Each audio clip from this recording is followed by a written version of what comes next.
Greetings from Tokyo.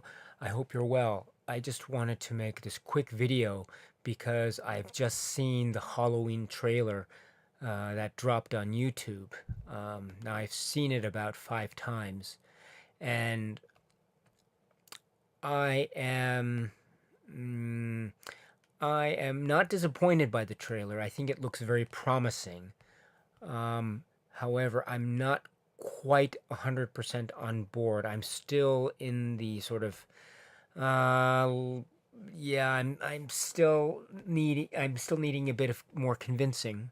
I'm not quite there yet, and the reason is I don't know if the trailer, from my point of view anyway, fully satisfactorily explained the reason why this film needs to be made in the first place.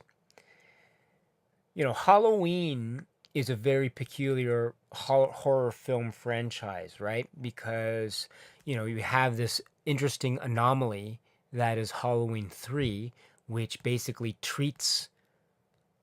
I don't know. I don't quite. I think, right? Halloween 3, I think there was a scene where some of the characters, they're in a bar or something, and people are actually watching the film Halloween on a TV. So it treats the earlier Halloween films as though they were just fictionalized stories that didn't really exist in reality. So that, in a sense, is the first retcon sequel, in the sense that it basically retcons everything that we've seen in the past. And then Halloween 4 comes along, and then Halloween 5 comes along, and Halloween 6 comes along. And then we have Halloween H2O, which in itself is a retcon, right? Because it's basically a direct sequel to Halloween 2.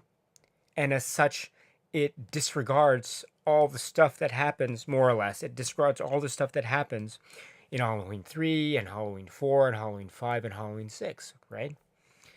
And then we have this new film, which we are told is a direct sequel to the first Halloween. So we have another sort of ultimate retconning here of the series. And I'm not quite sure if I get it yet. And the reason why I'm not quite sure. Okay, so in the trailer there's that bit in the beginning where the three kids are walking along the sidewalk, and one of them says, I thought Michael Myers and was her brother or something, and then someone says, that's just something they made up, right? So that's sort of a throwaway line trying to resolve this apparent inconsistency, right? How can this be a direct sequel to Halloween? Okay, so all right, all right, I think that's pretty. Okay, I'll say that that's clever. That's a pretty nice rhetorical trick. But I'm still not sure then why we need to see the Jamie Lee Curtis character. On the one hand, okay, let me just back up. So, on the one hand, we had the first Halloween, right? So, the first Halloween was very fascinating because you just had this menace that came into a small town and attacked these teenagers, these babysitters, apparently at random. And that made it really frightening. And then we found out in Halloween 2 that there was a familial connection between the Jamie Lee Curtis character and the Michael Myers character. They were brother and sister. So therefore, that's why Michael is trying to get after her, right? And kill her, apparently. And then we have Halloween 4, which introduces the daughter. So therefore, there's the uncle niece relationship. So therefore, Michael feels compelled to go after her, and that continues on through 5 and by extension 6. And then Halloween H2O, Michael comes back to try to terrorize Jamie Lee Curtis's character once again, and then that's continue on to some degree in Resurrection. Quite terribly, I might add, because I really don't like that film.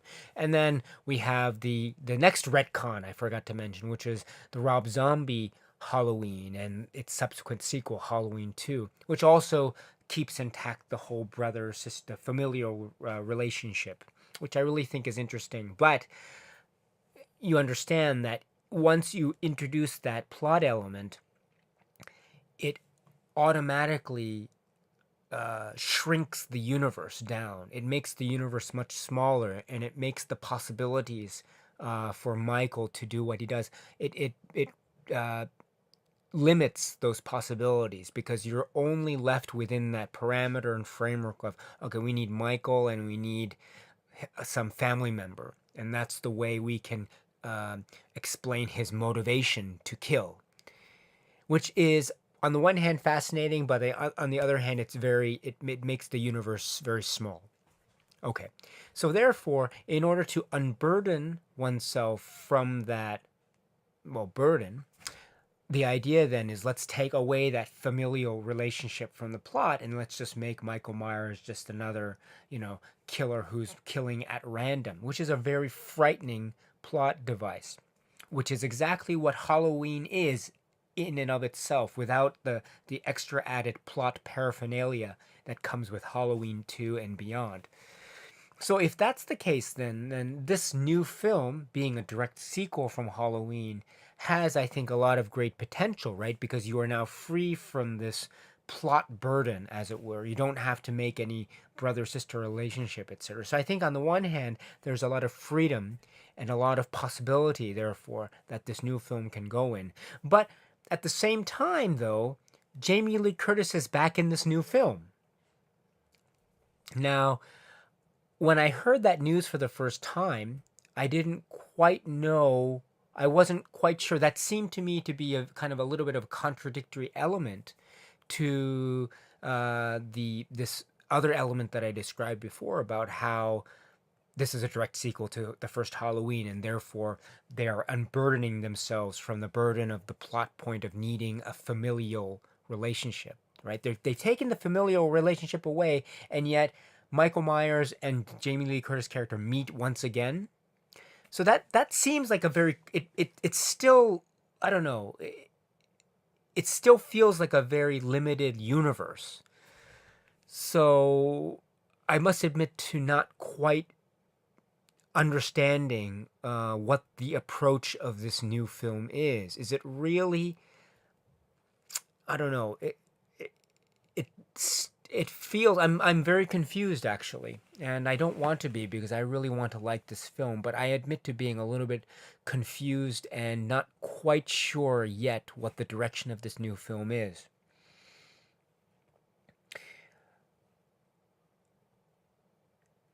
Yes, so that's my general feeling. Um, and, despite that feeling of confusion, I do think that there are many interesting possibilities that are at play here. A lot of the same beats are being hit in this trailer as they appeared in the first film, Halloween. The way that he's walking, the music that's being employed. I hope there's a new score. I understand that John Carpenter is making the score for this film. So perhaps he might provide us with some new themes or some interesting variations on old themes, which I hope is the case because I think the Halloween musical landscape is still something that can yet be more explored than it has already been up to now. Um, the visuals are pretty interesting. It looks nice. If I'm going to nitpick further, I'd say the font that's used in the trailer. When they spell out the words Halloween and then they see it in the backdrop of the mask of Michael Myers, it's not the it's not really it looks very standard. It looks pretty. Halloween is supposed to be a really special horror franchise, a very historic landmark film that spawned all these very respectable, good sequels. I don't know, if I feel like it should have been given better treatment than these sort of standard looking bold font that they used for the intertitle cards. I liked the thing at the end with the closet. I thought that was a really freaky touch. There was no jump cut or scare. It was just held on that shot, and you see the girl pushing the door, and then suddenly, the door opens again. You see the mic going boom. I like that there was no quick editing. There was no. It was just a stationary shot, and that alone, I think, made it a very frightening image. And I was actually pretty shocked by that. That was really nice. I also like there was a scene of someone sitting in a chair with a white cloth draped over him, like he's a ghost, and of course that's supposed to harken back to the famous scene in the first Halloween where Michael is in a a bed sheet with glasses on, and he's supposed to be um, right mimicking the now dead boyfriend of PJ Souls, which is a really great scene in the first film. So I think there's some kind of parallel, or a referencing back to the earlier film. And there's some other references too. Um,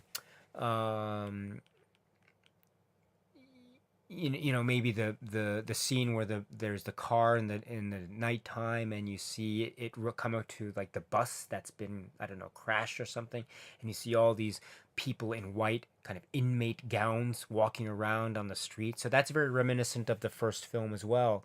When you see Sam Loomis and the nurse drive up to I think it's Spring Grove, and then you see the inmates walking outside in the dark, which is to suggest that someone has escaped and let some of these inmates out.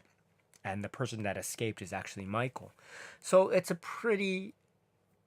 There are some beats that are being hit which are reminiscent of the first film, which is not a bad thing. I mean, I don't mind. The first film was fine, but I don't mind having a sort of a pseudo or quasi remake to the first film.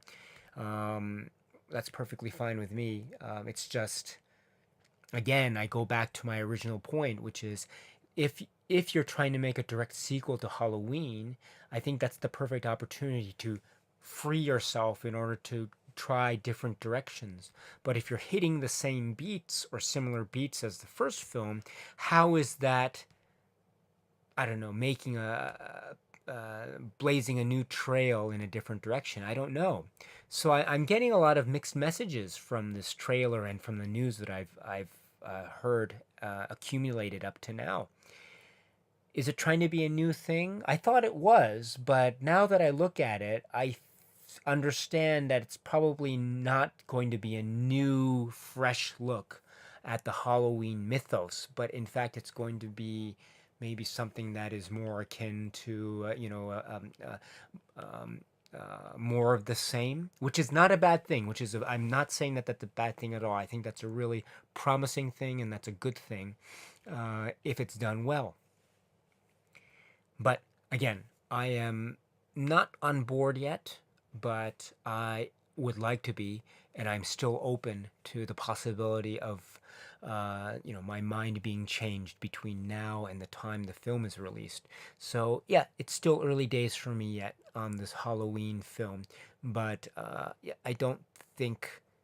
Yes, there's still plenty of time between now and the release date, so I will keep my mind as open as possible, and we'll go from there. And yeah, so maybe cautiously optimistic, with some, I think with some positive vibes from the trailer, but still, I admit to being a little bit confused still about what the focus and the direction of this new film is. But I look forward to getting more news and more trailers, hopefully, between now and the time the film is released. Anyway, thank you very much. And if you want to talk with me more, if you maybe want to comment, or if you agree or if you disagree, please let me know. Again, I'm actually pretty interested to hear from people who disagree with me.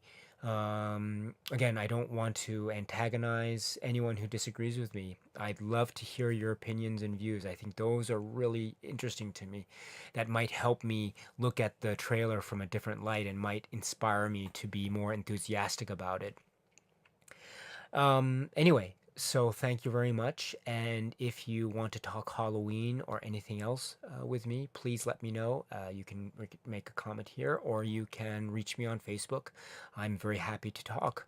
Thank you very much, and have a really nice rest of the day. Thank you.